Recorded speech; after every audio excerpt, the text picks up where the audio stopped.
हिताहितं सुखं दुःखं मायोतस्य हिताहितं मान चा तच यत्रुक मायाविद सारुच्यते। ऐसे कई सारे श्लोक्स हैं जो आपको याद करने पड़ेंगे अगर आप बीएमएस कोर्स लिख रहे हैं या फिर लेते हैं तो हेलो गाइस, तो आज हम इस वीडियो में बात करने वाले हैं कि जो आयुर्वेद है उसके डीमेरिट्स या फिर जो कॉन्स हैं उस बारे में जो आपको पता होने चाहिए। क्योंकि आपने यूट्यूब पे जो वीडियोस हैं वो देखे होंगे जो आयुर्वेद के पॉजिटिव्स के बारे में ही बताते हैं। उनमें से एक वीडियो मेरा भी है, हमने भी बात करी थी कि आयुर्वेद की चीज़ें कैसे वर्क करती है और क्या क्या अच्छी चीज़ें जो आयुर्वेद में एग्जिस्ट करती हैं और जो आयुर्वेद को और कोर्सेज से अलग बनाते हैं। बट हर चीज़ के प्रोज एंड कॉन्स होते हैं और अगर हम प्रोज को देख के ही चलें तो वो चीज़ जो है वो जस्टिफाई नहीं करती है। जितना प्रोज को जानना ज़रूरी है उतना ही कॉन्स को जानना ज़रूरी है। तो इस बारे में हम सिर्फ कॉन्स के बारे में बात करेंगे आयुर्वेद के। तो इससे पहले हम वीडियो में आगे बढ़ें, हमें इस चैनल का मकसद को याद करना होगा, क्योंकि मकसद को याद करे बिना कोई भी चीज़ पूरी नहीं होती। तो इस चैनल का मकसद जो है वो है कि जो एनिमल्स है, स्टे एनिमल्स हुए, गाय हुई, डॉग्स हुए, कैट्स हुई, तो उनके लिए रिफ्लेक्टिव कॉलर्स जो हैं वो हम अरेंज करवाते हैं या फिर ख़रीद के देते हैं। इसके साथ साथ हम उनका खाने वगैरह का भी मैनेज करते हैं जितना हो पाता है हमसे।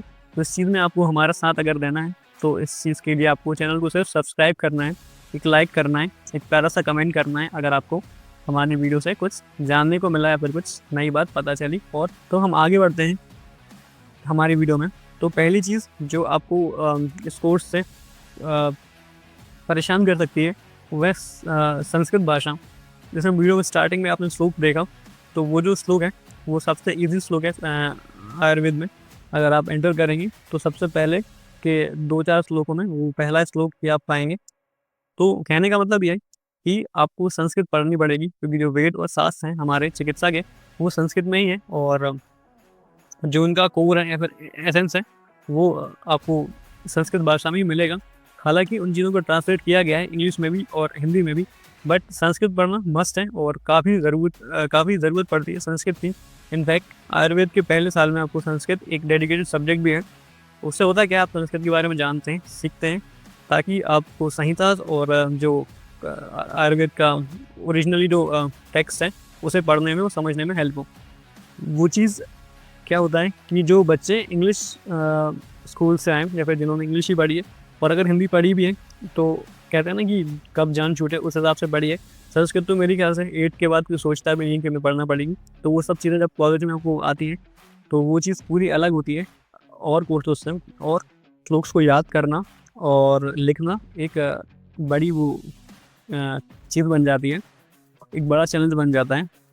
क्योंकि होता क्या है कि जो श्लोक्स होते हैं वो ऐसा नहीं है कि आप अगर नहीं याद करेंगे तो मतलब याद करेंगे तो चल जाएगा। क्योंकि स्टार्टिंग में जो बच्चा आता है तो यही सोचता है कि जब पेशेंट अगर डॉक्टर के पास आ रहा है तो डॉक्टर ये थोड़ी करेगा कि उसे श्लोक सुना दिया और कहेगा चलो तुम ठीक हो गए। तो वो चीज़ पॉसिबल नहीं है। बट होता है क्या, एग्ज़ाम्स में, आपके वाइवा में, आपके पीजे का जो आपका जो एग्ज़ाम रहेगा एंट्रेंस वगैरह, उसमें आपको श्लोक्स पूछे जाते हैं और याद करने पड़ते हैं। ये करिकुलम का पार्ट है, तो इससे आप अछूते या फिर बच के नहीं जा सकते हैं। तो ये चीज़ें काफ़ी लोगों को दिक्कत करती है और पूरे 4.5 साल आपको पढ़नी पड़ेगी।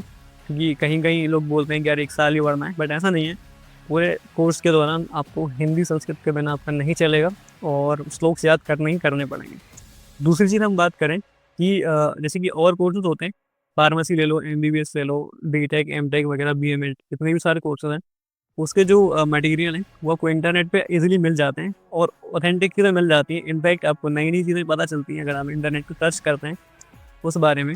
बट ये सेम चीज़ आयुर्वेद कोर्स के दौरान नहीं मिलती है। क्योंकि होता क्या है कि जो आयुर्वेद की वीडियोस या फिर जो पढ़ने के लिए मटेरियल होता है वो काफ़ी कम अवेलेबल है इंटरनेट पे, और जो अवेलेबल है वो ऑथेंटिक नहीं है। और आयुर्वेद में हम लोग ऑथेंटिक चीज़ों को रेफ़र करते हैं और उसकी इम्पोर्टेंस आयुर्वेद में सबसे ज़्यादा होती है। तो बात यह है कि अगर आप पढ़ाई करेंगे तो अब ऐसा नहीं है कि आप सोचें कि हम इंटरनेट पे कोई टॉपिक डाल देंगे और 100% इंटरनेट के थ्रू पढ़ के हम निकाल पाएंगे या फिर उस टॉपिक को स्ट्रॉन्ग कर पाएंगे। वो चीज़ पॉसिबल नहीं है। आपको बुक्स रेफ़र करनी ही पड़ेगी, बिना बुक्स के कुछ नहीं होने वाला। क्योंकि बात यह है कि जो चीज़ें वो इंटरनेट में मिलती नहीं है। जैसे कि मैं आपको एग्जाम्पल दूँ, अभी मेरा एक एग्ज़ाम हुआ था, तो हुआ क्या कि एग्ज़ाम होने के बाद तो हम तो क्लास वालों ने सोचा कि हम लोग क्या करते हैं, आंसर चेक करते हैं। वो एमसीक्यूज़ बेस्ड क्वेश्चन था, 10 क्वेश्चन थे उसमें। तो जब हम लोगों ने क्या करा कि उसे जो स्क्रीन शेयर करके गूगल से हमने पूछा कि यार इनके आंसर निकालने की कोशिश करें, तो 10 में से 4 ही सही आंसर मिले हम लोग हमें, और बाकी 6 आंसर जो थे वो गलत थे। तो ये चीज़ है कि आप ऐसा रिलाई नहीं कर सकते हो कि आप एआई वगैरह यूज़ करके या फिर कुछ तूफानी सा करके आप निकाल लोगे चीज़ें, तो वो चीज़ होना काफ़ी मुश्किल है। और थर्ड चीज़ की हम बात करें, वो है इंटरेस्ट। कोर्स इतना इंटरेस्टिंग नहीं है जितनी और चीज़ें अगर हम कंपेयर करें हमें, जैसे कि आप कोडिंग देख लें, काफ़ी इंटरेस्टिंग है। एमबीबीएस भी काफ़ी इंटरेस्टिंग है, क्योंकि आप जो पढ़ते हैं वो अलग ही चीज़ रहती है। सेम चीज़ है अगर फार्मेसी करें, दवाइयों के बारे में आप करीब से जानते हैं, प्रिपरेशन वगैरह देखते हैं। और आयुर्वेद आप जब लेंगे तो आप दवाइयों की प्रिपरेशन भी देखेंगे, तो जो प्रिपरेशन है वो पुराने तरीक़ों से होती है कि आप खलबट्टे में चीज़ें पीस रहे हैं, घिस रहे हैं चीज़ों को लेके, फिर उसे आग में तपा रहे हैं। तो वो चीज़ है वो इतनी इंटरेस्ट डेवलप नहीं करती है रिलेटिवली। तो होता ये है कि जिस चीज़ में आपको इंटरेस्ट नहीं आता तो आप कहते हैं चलो जैसे चल रही है चलने दो, उस चीज़ को आप उतना सीरियसली जो ना बंद कर देते हैं, और वो चीज़ कहीं ना कहीं आपकी कोर्स में इम्पेक्ट करती है। तो ये सब चीज़ें हैं जो आयुर्वेद को अलग बनाते हैं किसी और कोर्सेज से। और लास्टली मैं आपसे ये कहना चाहूँगा, तो आपने कोर्स ले लिया है, कॉलेज को ज्वाइन करने का मन बना लिया है, और तो अब क्या करें कि जो कॉलेज या फिर कोर्स जो कॉलेज आपने चूज़ करा है उसमें जाइए, और वहाँ के जो टीचिंग स्टाफ है उससे तो आई थिंक बात करेंगे ही, वहाँ के स्टूडेंट से भी बात करिए, क्योंकि उससे बात करिए कि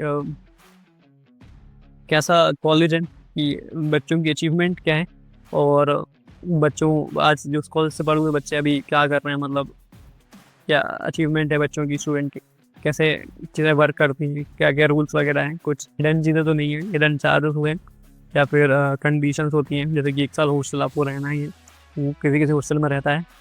यूनिफॉर्म का रहता है कि हमें यूनिफॉर्म पहनना है, फिर मतलब ऐसा रहता है कि हफ्ते में 1 दिन हम फॉर्मल या फिर कुछ भी पहन के आ सकते हैं।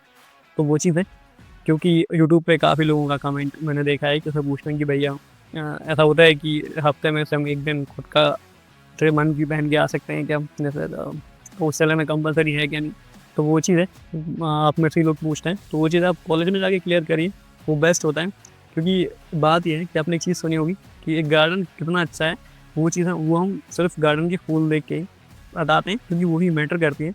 सेम चीज़ स्कूल और कॉलेजेस को लेके भी है कि एक कॉलेज या स्कूल कितना अच्छा है, वो उस स्कूल के या कॉलेज के बच्चे को देख के ही बता सकते हैं, उनकी जो अचीवमेंट है उन्हें देख कर, और जो वो कर रहे हैं, जैसे कि स्टार्टअप हुआ किसी का, कंपनी फाउंड करी है, अच्छे पोस्ट पे हैं, तो वो चीज़ हम देख के पता कर सकते हैं, और वो चीज़ काफ़ी हद तक सही भी लगती है मुझे। तो बस इतना ही कहना था इस वीडियो में। अगर आपको हमारी वीडियो अच्छी लग रही है, हेल्पफुल लग रही है, तो प्लीज़ सब्सक्राइब करिए, लाइक करिए, क्योंकि मोटिवेशन बनता है।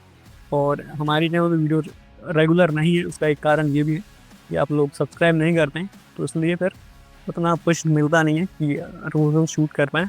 बट जैसा भी है बहुत बढ़िया है। थैंक यू सो मच, मिलते हैं नेक्स्ट वीडियो में। All the best for your BMS journey. Thank you.